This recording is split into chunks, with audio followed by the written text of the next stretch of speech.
Penata kelola perumahan. 1. Seorang penata kelola perumahan sedang mengevaluasi kelayakan sebuah rumah susun. Aspek manakah yang bukan merupakan kriteria kelayakan dalam Undang-Undang Nomor 20 Tahun 2011 tentang rumah susun? A. Kesehatan. B. Kenyamanan. C. Efisiensi. D. Estetika. E. Keselamatan. Jawaban yang tepat dari soal di atas adalah D. Pembahasan dari pertanyaan di atas yaitu, bahwa Undang-Undang Nomor 20 Tahun 2011 menyebutkan bahwa kriteria kelayakan rumah susun meliputi kesehatan, keamanan, kenyamanan, dan kemudahan. Estetika tidak termasuk dalam kriteria utama yang disebutkan dalam undang-undang tersebut. Kita masuk soal berikutnya. 2. Dalam perencanaan pembangunan rumah susun, penata kelola perumahan harus memastikan ketersediaan prasarana, sarana, dan utilitas umum atau PSU.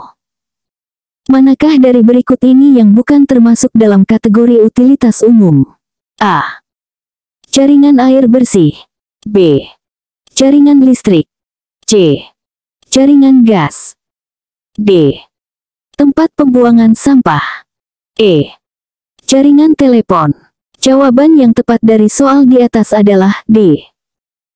Pembahasan dari pertanyaan di atas yaitu, bahwa tempat pembuangan sampah termasuk dalam kategori prasarana, bukan utilitas umum. Utilitas umum meliputi jaringan air bersih, listrik, gas, dan telepon. Kita masuk soal berikutnya. 3. Penata kelola perumahan sedang menganalisis kebutuhan rumah di suatu daerah. Jika jumlah penduduk 100.000 jiwa dengan rata-rata 4 jiwa per keluarga, dan 20% keluarga sudah memiliki rumah, berapa unit rumah yang masih dibutuhkan? A. 15.000 unit. B. 20.000 unit. C. 25.000 unit. D. 30.000 unit. E. 35.000 unit. Jawaban yang tepat dari soal di atas adalah B. Pembahasan dari pertanyaan di atas yaitu, bahwa jumlah keluarga sama dengan 100.000 per 4 sama dengan 25.000. Kebutuhan rumah sama dengan 25.000. Yang sudah memiliki rumah sama dengan 20% X 25.000 sama dengan 5.000. Maka, kebutuhan rumah yang belum terpenuhi sama dengan 25,000 sampai 5,000 sama dengan 20.000 unit. Kita masuk soal berikutnya. 4. Seorang penata kelola perumahan menemukan bahwa sebuah pengembang perumahan melanggar ketentuan hunian berimbang. Berdasarkan Peraturan Menteri PUPR Nomor 10 Tahun 2019, berapakah perbandingan yang benar untuk hunian berimbang? A. 1:2:3. B. 1:2:4. C. 2:3:5. D. 3:2:1. E. 5:3:2. Jawaban yang tepat dari soal di atas adalah D. Pembahasan dari pertanyaan di atas yaitu, bahwa Peraturan Menteri PUPR Nomor 10/2019 menetapkan perbandingan hunian berimbang adalah 3:2:1 untuk rumah sederhana, rumah menengah, dan rumah mewah. Kita masuk soal berikutnya. 5. Dalam mengelola perumahan, penata kelola perumahan harus memahami konsep koefisien dasar bangunan atau KDB. Jika sebuah lahan memiliki luas 500 meter persegi dengan KDB 60%, berapakah luas maksimum bangunan yang diizinkan di lantai dasar? A. 200 meter persegi. B. 250 meter persegi. C. 300 meter persegi. D. 350 meter persegi. E. 400 meter persegi. Jawaban yang tepat dari soal di atas adalah C. Pembahasan dari pertanyaan di atas yaitu, bahwa KDB 60% berarti luas bangunan maksimum di lantai dasar adalah 60% dari luas lahan. Maka, 60% kali 500 meter persegi sama dengan 300 meter persegi. Kita masuk soal berikutnya. 6. Penata kelola perumahan sedang mengevaluasi kualitas hunian berdasarkan standar rumah sehat. Manakah dari berikut ini yang bukan merupakan kriteria rumah sehat menurut keputusan Menteri Kesehatan RI nomor 829 Menkes SKVI 1999? A. Memiliki sarana air bersih. B. Memiliki sarana pembuangan sampah. C. Memiliki pencahayaan alami yang cukup. D. Memiliki luas lantai minimal 10 meter persegi per orang. E. Memiliki ventilasi minimal 10% dari luas lantai. Jawaban yang tepat dari soal di atas adalah D. Pembahasan dari pertanyaan di atas yaitu, bahwa menurut Kepmenkes tersebut, luas lantai yang memenuhi syarat kesehatan minimal 8 meter persegi per orang, bukan 10 meter persegi per orang. Kita masuk soal berikutnya. 7.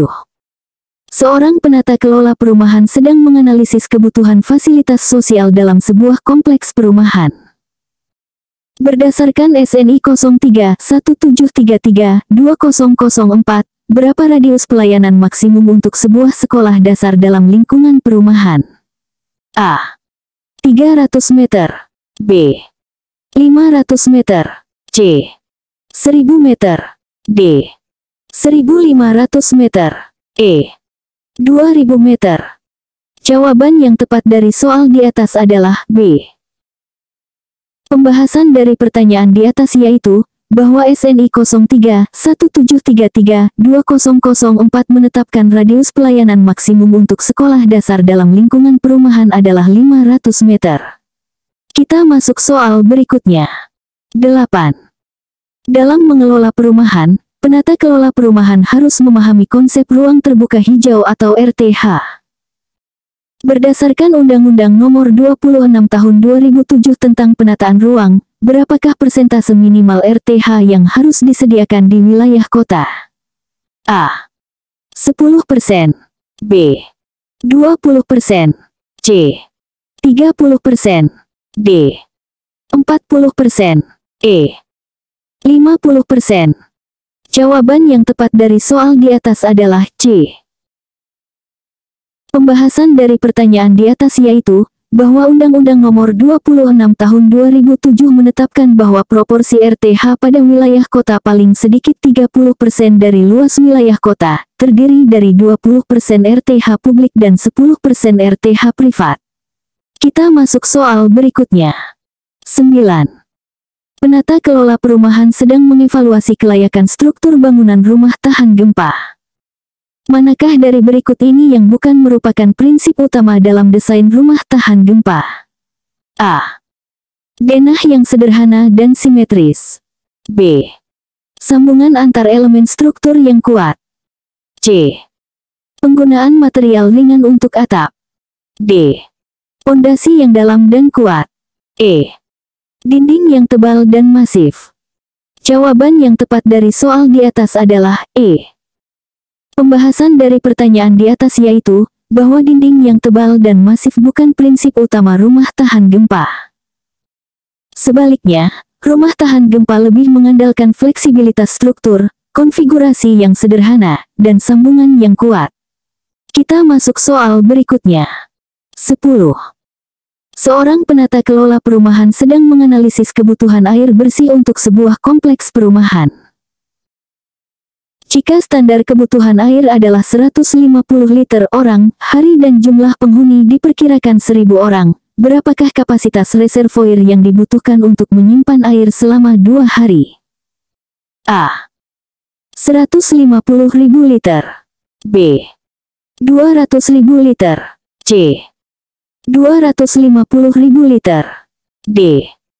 300.000 liter. E. 350.000 liter. Jawaban yang tepat dari soal di atas adalah D. Pembahasan dari pertanyaan di atas yaitu, bahwa kebutuhan air per hari sama dengan 150 liter X 1000 orang sama dengan 150.000 liter. Untuk 2 hari sama dengan 150.000 X 2 sama dengan 300.000 liter. Kita masuk soal berikutnya.